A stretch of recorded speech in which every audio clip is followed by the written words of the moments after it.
Hey, what's up, everybody? Gons here for the Face Like the Sun channel. Just want to put together a very quick video of some research that hopefully will help you guys see or do your own research in terms of looking into what all this stuff is all about. I know the riots and the looting and the bricks everywhere, and there's a lot going on. But I wanted to share some of this research just because I looked it up and I just need to get it off my chest here. So I know a lot of people have talked about and dug up some stuff about George Floyd. And I tweeted out earlier today, Christianity Today praised Big Floyd for his gospel legacy in Houston. Meanwhile, it seems he left a different kind of legacy on video. And this is the headline and a screenshot of the article that was published on Christianity Today. And really just trying to make George Floyd out to be this saint Christian type of person. And we all have our problems. We all have our faults. We all have our shortcomings. But if Christianity Today is going to paint this man as some kind of great Christian guy, then some of the things people are digging up just don't add up. And the reason why I said it seems he left a different kind of legacy on video is because of some stuff that was dug up by the Illuminati watcher, Isaac Weishaupt. And he posted a video here. This is safe for watching. George Floyd porn movie. And basically it shows George Floyd there in some kind of porno movie that he made, I don't know when. But one of the things that he's pointing out here, and the reason why it's disturbing, you know, because people have said, hey, maybe he had a past life that he wasn't proud of. Maybe he was saved after the fact. And sure, I don't know the timeline here of when this video was made as opposed to when Christianity Today, or what, you know, period of time Christianity Today was talking about in terms of his gospel legacy in Houston.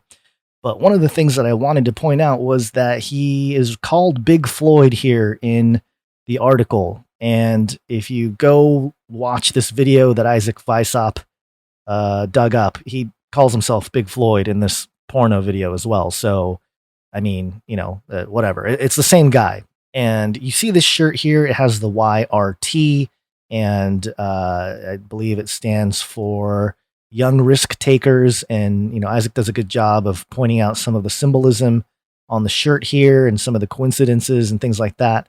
But I looked up this Young Risk Takers Facebook page, and I didn't find any pictures or videos of George Floyd on the Facebook page for Young Risk Takers, but I did find this post from 3 years ago that says, "The only way we gon' win is to sin." So, all right, cool. Great representation of the gospel there.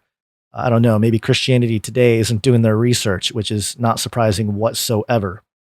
But truly, Christianity Today is not a source you should be really tapping into for any kind of faith-based news whatsoever, because they clearly just don't realize what they're pushing out there. I think they're just trying to be good. Maybe they're totally compromised.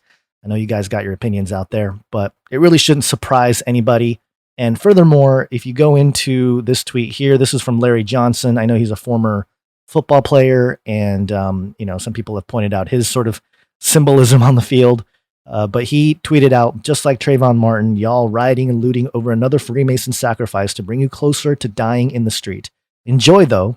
Via Steven Jackson, Instagram, April 17th, 2016. And I did see a video. Somebody else had a video of this actual Instagram post, which obviously shows the Masonic apron there that they wrap around the waist. But of course, I'm one of those people. I just want to verify things for myself. So I went on Steven Jackson's Instagram page. And one of the things that really I don't like about Instagram is you cannot search based on date, or it's very challenging to search by date. And so I had to scroll through a bunch to try to get to April, 17th, 2016. And once I found that spot, I did not find this video. I didn't see a picture of the apron. However, I did find a picture of allegedly his father. This is Steven Jackson's father, not George Floyd. Steven Jackson's father, who was clearly a Freemason here, and even has the mark on his hand, the whole deal. And again, somebody else had posted at some point a video of Steven Jackson talking about how he wants to make his father proud and everything else based on this Masonic apron that his brothers 33, Mason Brothers 33, gave him to cherish his dad's gear. Interesting that there's 33 comments there. But The reason why Steven Jackson needs to be brought up is because of the fact that, one, he looks just like George Floyd. I mean, I know a lot of people have pointed that out, but let me just say, I mean, the guy looks just like George Floyd. If you look at this painting here of George Floyd, I think, right? Or maybe it's of Steven Jackson himself. So Steven Jackson posted another video here of Big Floyd, and he actually said, "Big Floyd to God, Cooney Holmes' finest, Trey Ward, my birthplace, mourn you till I join you. The South Side, proud of us twins, I won't let up. Rest easy, twin." And I don't think they're actual twins for real, but I do think that they look alike. Obviously, they look just alike. And so, man, I mean, I don't know. It's just a very strange thing that they knew each other and they were from the same place and they look just like each other. Maybe they are literal brothers. That I don't know. But there's a picture here of Steven Jackson on the left and Floyd here on the right. Again, it's not really a surprise, but it's just interesting how there are fingerprints of Freemasonry all over this. And I watched Steven Jackson play basketball. You know, I liked his game. He was a tough guy, could hit some threes, and he was playing for the big three and whatever. But there's too many people in the NBA that are part of the Freemasonic Brotherhood, and I just don't think they realize what they're in.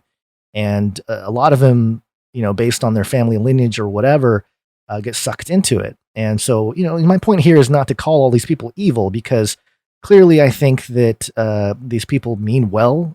I don't think these people are really in there thinking that they're doing anything bad or evil. You know, Steven Jackson has a family. These people are not sitting there, you know, trying to come up with a plot to create some kind of evil or create some kind of movement. But if I'm being honest here, it really is sad. It truly is sad to see that individuals that are privileged, and I'm going to use that word, okay, because people like Steven Jackson, who played basketball and made millions of dollars, he's a privileged man. We're talking about a very privileged man. He played a game and made millions of dollars. And of course, the sacrifice is that he is part of this group, this brotherhood of Freemasons. And whether he knows it or realizes it or not, I don't know. But again, I'm not here to question his motive. I'm just more saying that anytime this kind of thing happens, there are fingerprints of Freemasonry as just one secret society. Okay, there's tons of secret societies out there. There's different groups. There's different levels. And Steven Jackson is out here, you know, really pushing the whole Black Lives Matter and the George Floyd death and the whole deal. And he's sparking culturally this reaction that we're seeing that has led to so much of the riots. Although I understand that a lot of that is also instigated by actor provocateurs and you know, people that are basically against the United States of America. But I really, truly think that the division that we see today is caused from an outside force, not just an outside force as in another country, but literally another group. And not just that, but if we're really going to get honest about what's going on, it's about Ephesians 6. We wrestle not against flesh and blood. So, you know, what I'm asking you guys to do is to pray for individuals like Steven Jackson who are out there, who have tremendous influence. You know, he's wealthy, whatever. And who knows what kind of sacrifice he has done in terms of the order, whether he knows it or not. And really, it comes down to documents like this one, The Lost Keys of Freemasonry, or The Secret of Hiram Abiff by Manly P. Hall. He's a, you know, well-known occult author, and he's the one often quoted by many who are exposing the Freemasonic Brotherhood for what it is. And I'll just read it here. "The day has come when fellow craftsmen must know and apply their knowledge. The lost key to their grade is the mastery of emotion, which places the energy of the universe at their disposal. Man can only expect to be entrusted with great power by providing his ability to use it constructively and selflessly. When the Mason learns that the key to the warrior on the block is the proper application of the dynamo of living power, he has learned the mystery of his craft. The seething energies of Lucifer are in his hands, and before he may step up onward and upward, he must prove his ability to properly apply energy. He must follow in the footsteps of his forefather, Tubal-Cain, who with the mighty strength of the war god hammered his sword into a plowshare. Incessant vigilance over thought, action, and desire is indispensable to those who wish to make progress in the unfolding of their own being. And the fellow craft's degree is the degree of transmutation. The hand that slays must lift the fallen, while the lips given to cursing must be taught to pray. Which is very interesting because Stephen Jackson's Instagram page has lots of references to God, but also at the same time has lots of references to how he believes in himself.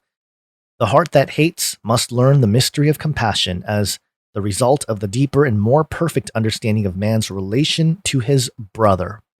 The firm, kind hand of spirit must curb the flaming powers of emotion with an iron grip. In the realization and application of these principles lies the key of the fellow craft. And I want to highlight Tubal-Cain here, because it says he must follow in the footsteps of his forefather Tubal-Cain.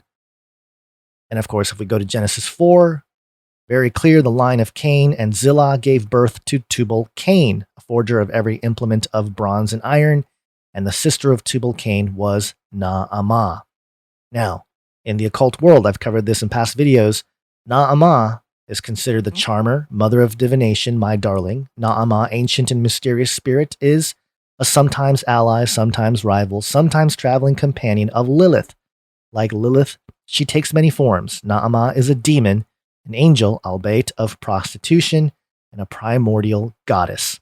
And it goes on here about Kabbalah, describing Naamah as being similar to Lilith. Like her sister demon, Naamah seduces men and strangles sleeping babies. My goodness. Like Lilith, she can be a powerful ally to those she perceives as her constituents. Beautiful Naamah is so enticing and seductive that men, women, angels, demons, and spirit of all kinds lust for her. She is the lover and or wife of some of the most formidable angels, demons, and biblical heroes, including Azazel, Samael, Shamhazai, Solomon, and Noah, and maybe his son too. Her children include the Nephilim, Sheddim, and Ashmodai. And again, very interesting that she is referenced as the spirit of prostitution or demon of prostitution, which brings us back full circle to George Floyd making pornography and having it public like that. It just goes to show that there is really nothing new under the sun here. This is all the same spirit behind it. And it leads me to believe that Larry Johnson is correct in his assessment that this is some kind of sacrifice that was made. Okay, think about it. Stephen Jackson calling George Floyd brother, twin, and having him killed. This is the elite, I think, playing on people, using people like Stephen Jackson, using people like Floyd, and creating these scenarios and using them to really push forward this economic, social, political, and ultimately spiritual revolution in this world. And I want to end this video by giving you guys a little word of encouragement. I know I haven't done a whole lot of word of encouragement videos recently, but I think I need to start them again because we're in some crazy times. And I want to just read for you Romans 5, verses 1 through 5. Therefore, since we have been justified through faith, we have peace with God through our Lord Jesus Christ, through whom we have gained access by faith into his grace in which we stand. And we rejoice in the hope of the glory of God. Not only that, but we also rejoice in our sufferings, because we know that suffering produces perseverance, perseverance, character, and character, hope. And hope does not disappoint us, because God has poured out his love into our hearts through the Holy Spirit, whom he has given us. And I know this is a very famous passage about building character, about building perseverance, that ultimately leads to the hope that is found in us through God. But I want you to keep that in mind here. The hope that we have is not the hope of the world. It's not something that is so easily attained by just believing in yourself or working really hard. Those things are important, of course. But the hope that we have is greater than the suffering that we may face. And it's what allows us to go through the suffering to produce perseverance, and through perseverance, character, and through character, bring us back to that hope. So it's really on you as individuals. Do you want to be in the loop of death, or do you want to be in the loop of life? And do you want to be part of a system that has to continue to sacrifice individuals and spill blood in order to maintain or attain some kind of power in this world? Or do you want to acknowledge Christ's sacrifice for all of us? Thank you guys for watching this video. I appreciate you guys subscribing, giving it a thumbs up. I'm very close to 264,000 subscribers, which is crazy. But at the same time, the last time I got close, they unsubbed about 200 people from the channel. So definitely make sure that you're subbed if you're not already. I get messages constantly from people saying they're being unsubbed. We'll see what happens with YouTube. Obviously, there's ways to migrate off of it, but I'll never stop actually publishing videos on YouTube. And of course, all this stuff gets demonetized all the time, especially with the topics we're covering now. So one way you can support the channel is to pick up a t-shirt. And the most recent design that I made was Second Coming 99% loading. It's basically a loading sign here with 99%. And actually, if you look very closely at the loading green symbols there, there's some crosses in there that you can sort of see. So just a fun design that I thought of that might be cool for a t-shirt. And it's also got the loading symbol on the back with the Face Like the Sun logo in there. So again, I appreciate it if you guys would support me in that way. And you can always go to facelikethesun.net/support to learn all the different ways you can support the channel, as well as through Canary Cry Radio and Canary Cry News Talk. I know some of you guys don't like the podcasts and whatnot, especially the live streams that we've been doing, but it is something that we're doing, and we're reaching a lot more younger people with that. I'm approaching the age of 40, which is just crazy to even think about, but I am approaching the age 40, and so reaching a younger crowd is something important, especially in these times when things are just insane. So thank you guys for watching. Stay vigilant, stay watchful, pray for your enemies, and share the gospel. Have an awesome day. God bless.